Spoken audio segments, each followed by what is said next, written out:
پیس keeping army ہوتی ہے کہ جی وہ پاکستان کی آرمی جو ہے وہ وہاں پہ جائے گی اور یہاں کیا چورن بیچا جائے گا کہ جی فلسطینیوں کی حفاظت کے لیے اور فلسطینی بھائیوں کے لیے نغمے ترانے وہ جاری بھی کر دیے جائیں گے۔ بہرحال اسلام آباد میں آج کل جو ہے وہ کافی لے دے ہو رہی ہے اور جو ہے نا وہ اس کا مرکز ہے وہ اسرائیل ہے۔ میں آپ کو پہلے بتا چکا ہوں کہ یہ سب سے پہلے جو ٹاپک چھیڑا تھا نا، یہ جو راگ چھیڑا تھا تو یہ باجوہ نے چھیڑا تھا۔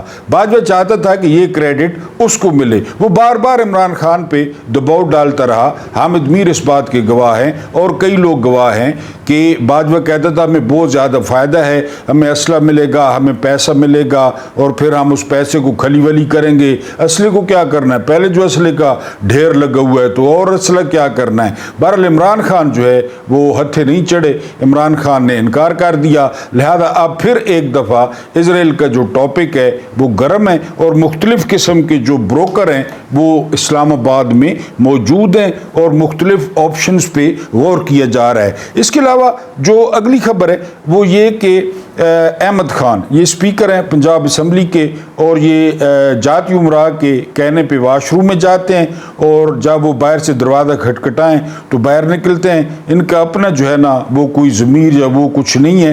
انہوں نے پی ٹی آئی کے ارکان سے چیمبر میں ملاقات کی ہے اور ان کو کہا ہے کہ وہ جی ڈی سیٹ کرنے والا جو میں نے سارا کچھ کیا تھا وہ ڈرامہ تھا، لہذا جو ہے وہ آپ کو ڈی سیٹ نہیں کیا جائے گا اور آپ ہاتھ ہولا رکھیں۔ بہرحال ان کے درمیان جو ہے وہ بات چیت ہوئی ہے کیونکہ احمد خان پہ بہت زیادہ تنقید ہوئی، بہت زیادہ، کہ اس طرح تو ہے وہ جب بھی اسمبلی میں احتجاج ہوگا تو اسپیکر کسی کو بھی اس طرح کر دے گا۔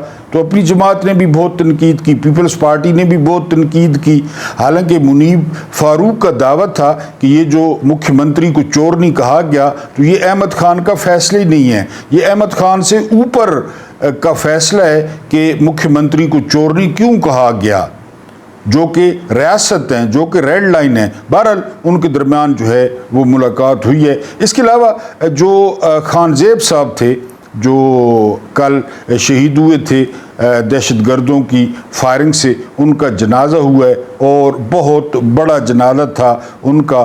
تمام مکاتب فکر کے جو لوگ تھے انہوں نے ان کے جنازے میں شرکت کی۔ میں نے آپ کو پہلے بھی وی لاگ میں بتایا تھا کہ وہ امن کے حامی تھے اور وہ امن کا پرچار کرتے تھے، حالانکہ پی ٹی آئی اور گنڈا پور پہ بہت زیادہ تنقید بھی کرتے تھے، وہ ان کی ذاتی رائے تھی، لیکن سب سے زیادہ جو تنقید ہے وہ ملٹری اسٹیبلشمنٹ پہ کرتے تھے، وہ جرنیلوں پہ تنقید کرتے تھے اور وہ آپریشن کے خلاف تھے۔ وہ کہتے تھے کہ ہمارے علاقے میں کوئی آپریشن نہیں ہوگا اور ہم جگہ نہیں چھوڑیں گے، اور وہ معدنیات پہ بڑا سخت موقف رکھتے تھے کہ یہ معدنیات ہماری ہیں اور ہم کسی کو اجازت نہیں دیں گے کہ وہ یہاں سے آ کے معدنیات نکالیں اور ہمارے وسائل کو استعمال کریں۔ بہرحال کل ان پہ جو ہے وہ حملہ ہوا اور وہ شہید ہو گئے، آج ان کو دفنایا گیا، بہت بڑا جنازہ تھا۔ اس کے علاوہ باڑہ میں یعنی جرگہ ہوا باڑہ میں، وہاں بھی جو ہے نا وہ تحد نگاہ وہ لوگ ہی لوگ تھے۔ وہ لوگ چاہتے کیا ہیں، یعنی ان لوگوں کا کیا پرابلم ہے؟ وہ لوگ چاہتے ہیں کہ جی ہمیں امن سے رہنے دیا جائے، ہمیں امن دیا جائے، یعنی یہ جو جہنمی کتے آتے ہیں سرحد پار سے جو بھی ہیں ان سے ہماری جان چھڑائی جائے، ہماری ڈرون حملوں سے جان چھڑائی جائے، ہم پہ ڈرون نہ مارے جائیں اور ان جو ہے وہ دہشت گردوں کو نکیل ڈالی جائے۔ یہ آتے ہیں اور جو ہے نا وہ ہمارے بچوں کو اور ہمیں مار کے چلے جاتے ہیں۔ اب آپ بتائیں کہ بارڈر کس کے ذمے ہے، کس نے ان کو روکنا ہے؟ اس سے پہلے والے وی لاگ میں آپ کو بتا چکا ہوں کہ یوب میں کیا ہوا، بس کو روکا گیا، کاغذات چیک کیے گئے اور 9 لوگوں کو شہید کر دیا گیا۔ تو یہ جو ہے وہ معاملات، یہ اسلام آباد میں یہ سارا کچھ ہو رہا ہے، کمرے بند ہیں، اندر سے لاک کرتے ہیں، اے سی 18 پہ چلا کے اور ساری ریاست کے فیصلے کرتے ہیں 4-5 لوگ۔ بہرحال یہ جو ہے وہ کچھ خبریں تھیں جو آپ کے سامنے جو ہے وہ رکھنی تھی۔ اب اگر ہم وی لاگ کی بات کریں تو شاہین صاحب بھائی آپ جانتے ہیں کہ بہت ہی پرانے منجے ہوئے اور تجربہ کار صحافی ہیں اور آج کل امریکہ میں ہوتے ہیں۔ انہوں نے بڑی جو ہے نا ہلچل مچا دینے والی وہ سٹوری کی ہے۔ انہوں نے کہا ہے کہ وہ کافی عرصے سے